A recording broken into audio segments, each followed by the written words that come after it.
네, 여러분 안녕하십니까? 이민멘토의 주식 레벨업 시간 시작해 보도록 하겠습니다. 오늘 2025년 4월 4일이고요.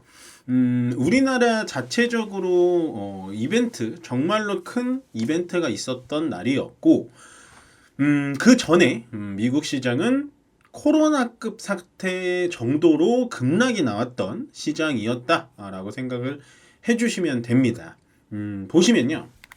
미국 시장을 분석을 하면 다우가 1600포인트, 나스닥이 1000포인트, S&P 500이 270포인트, 러셀 2000이 13포인트. 그러니까 퍼센테이지로 보면 보통의 지수가 여러분들 5%가량 빠진다라는 건 우리가 작년 엔캐리 청산자금 이슈가 나왔을 때 그때만큼 삼성전자가 10% 빠진다라고 보시면 돼요. 요거를 우리 국내 증시로 제가 또 다시 잠깐 돌려보자면 국내 증시를 조금 제가 분석을 해드릴게요. 국내 증시로 비교를 해드리면 국내 증시가 초반엔 개파락으로 이런 식으로 떨어졌었거든요. 예. 저는 요때가 이제 2450포인트를 깰 거다라고 했는데 안 깨고 내려왔었습니다. 예, 안 깨고 내려왔었어요. 원래 사실은 여기 자리에서 한번 쿵 하고 깨주고 올라오는 게 좋았는데 2450포인트를 깨지 않고 일단은 시장이 제가 오늘 아침에 이제 스탁포인트 방송도 했지만 서울경제에서 아니 제 예상과 달리 시장이 너무 위쪽으로 좋은 거예요. 그래서 저는 좀 찝찝했거든요. 그러니까 이렇게 시장이 올라갈 만한 시장은 아니었어요. 왜 그러냐면 우리나라 시장이 미국 시장 영향을 안 받을 수는 없어요. 예. 그래서 정말 이상하구나. 그러면 이게 오늘 그 탄핵 심판 때문에 그런 건가? 해도 오히려 양봉으로 이런 식으로 올라갔었습니다. 2500포인트를 뚫었었어요. 중간에.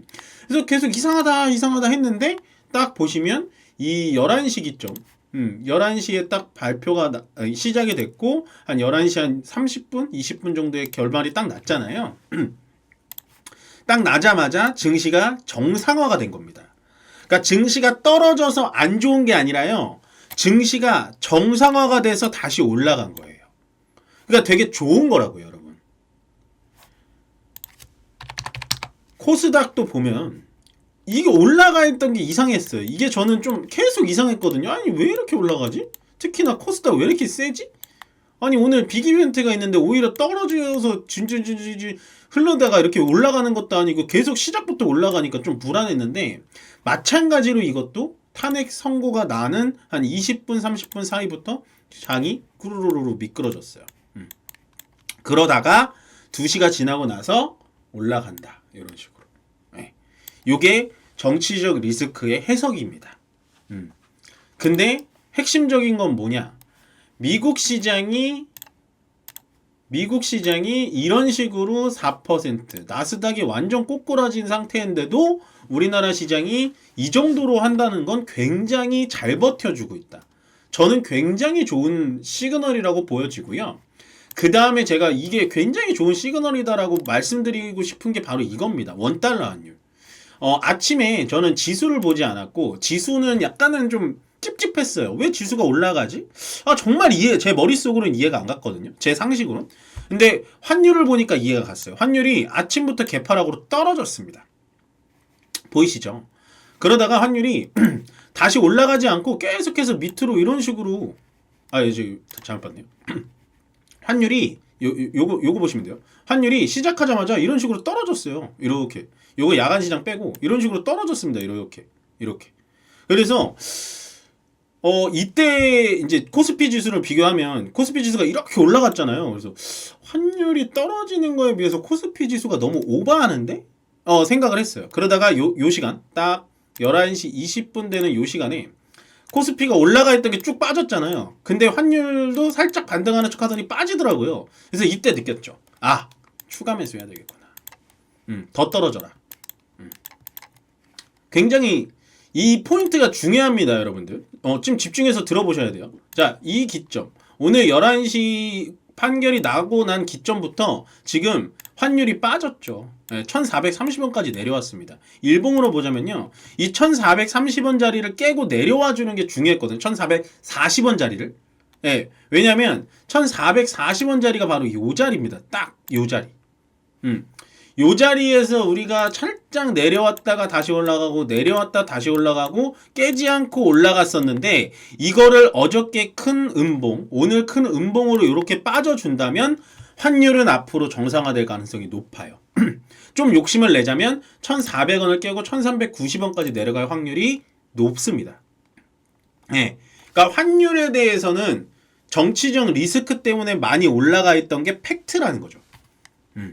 그래서 저는 오늘 시장이 이런 식으로 중간에 왔다 갔다 했지만 5분봉으로 볼게요. 이런 식으로 왔다 갔다 했지만 오전 시장이 정말 이상했다라고 말씀드리는 겁니다. 네, 그래서 다시 떨어뜨려 놨다가 출발점부터 다시 시작하는 게 오늘의 정상 포인트다. 네, 이게 맞아요. 이상했어요. 저는 요 라인이 이상했어요. 저 방송하면서도 제가 아마 생방송 중인데도 고개를 자꾸 갸웃갸웃 거렸을 겁니다. 왜냐면 제 예상과 너무 반대로 갔으니까. 네. 그래서 아마 요거 시장 올라갈 때 여기서 물리신 분들이 꽤 있을 거예요. 막 정치 테마주들 막 엄청 많고 했는데 어쨌든 지금은 정상화가 된 겁니다. 그러면 핵심은 뭐냐? 일단은 1차 목표 2500포인트 회복하는 게 먼저고요. 2500포인트. 그 다음에 2550 요 갭맥 꾸는 거 굉장히 중요하고 그 다음에 2600 안착된 다음에 관세에 대응하겠죠. 그러니까 일단은 1차적으로 환율은 안정됐기 때문에 환율 쪽은 이제는 우리가 예민하게 볼 필요는 없고 계속 확인은 해야겠지만 그렇지만 지수적인 측면에서는 일단 2500포인트 회복을 어떻게 하느냐. 오전에 이제 올라간 건 가짜 페인팅이었어요. 제가 봤을 때. 그렇기 때문에 시장은 좀 안정적으로 흘러갈 수 있다. 오히려 지금 코스닥은 양봉입니다. 이건 찐 양봉이에요. 아까 아침에 이런 식으로 올라간 거는 가짜예요. 요거는 조금 눈속임인 것 같아요. 제가 봤을 때. 근데 요건 찐반등입니다. 네, 찐반등이라고 보시면 돼요. 그러면 이렇게 지금 찐반등이 일어나는데 과연 올라간 종목이 뭐가 있을까? 올라간 종목들이 뭐가 있을까? 좀 보여드리자면 일단은 볼 게 없죠. 예, 코스닥이 찐반등이 나오는 이유를 아시겠죠? 경남스틸, 뭐 오픈롤, 써니전자, 상지건설, 한국선제, 평화홀딩스, 뭐 꿈비, 원티드랩, 유라테크.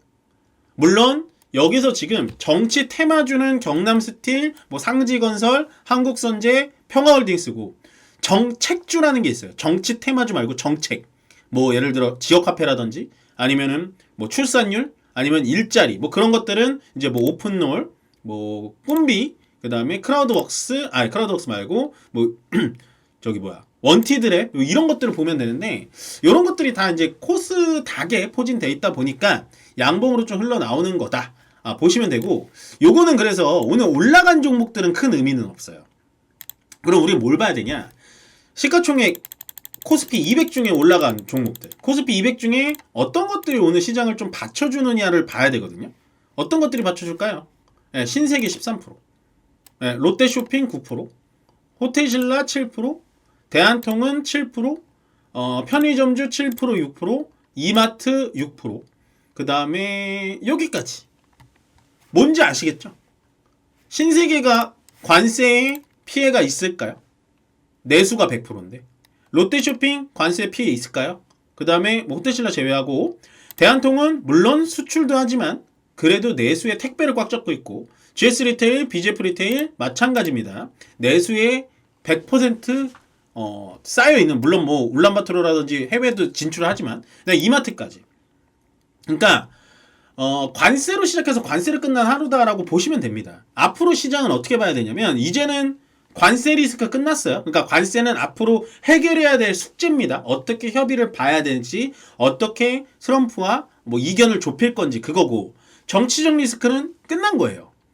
계속 강조드렸지만 정치적 리스크 때문에 시장이 안 좋았던 거 맞습니다. 맞는데 언젠가는 끝날 수 있는 그런 재료기 때문에 끝났다는 거예요. 물론 뭐 야당 대표가 누가 나오고 여당 대표가 그거에 대해서 대선 관련된 종목들은 움직일 수 있지만 우리나라의 환율을 짓눌렀었던 정치적 리스크, 큰 리스크는 끝났다라는 거죠. 그러면 시장을 어떻게 봐야 되냐? 이제 시장 같은 경우는 올라갈 수 있는 확률이 좀 더 높다라는 거죠. 여기서 자리를 잡아준다면. 아시겠죠? 많이 눌러줬잖아요. 요렇게 많이 눌렀잖아요. 그리고 오늘 우리 시장이 강한 게 좀 이상해요 막 이러신 분들 있거든요. 어저께도 되게 잘 버텼고 오늘도 잘 버티는데 떨어질 게 없으니까. 지금 보시면 일본 니케이가 2.6입니다. 그다음에 일본 토픽스가 3.5% 떨어지고 있어요. 그러면 굉장히 잘 버티는 거예요. 미국 시장이 어저께 여러분들 5% 빠졌다니까요. 미국 시장 5% 빠졌고, 보시면 종목별로 볼까요? 애플이 10% 빠졌습니다. 엔비디아 7%, 아마존 거의 9%, 뭐 메타 9%. 그러니까 우리나라로 비교하면 삼성전자, 하이닉스가 10%씩 빠진 거예요. 미국은. 그럼 트럼프가 과연 오늘 잠을 잘 잘 수 있을까요? 저는 그렇게 생각합니다. 그러면 미국 시장 결국엔 끌어올릴 수밖에 없어요. 단기적은 아니지라도.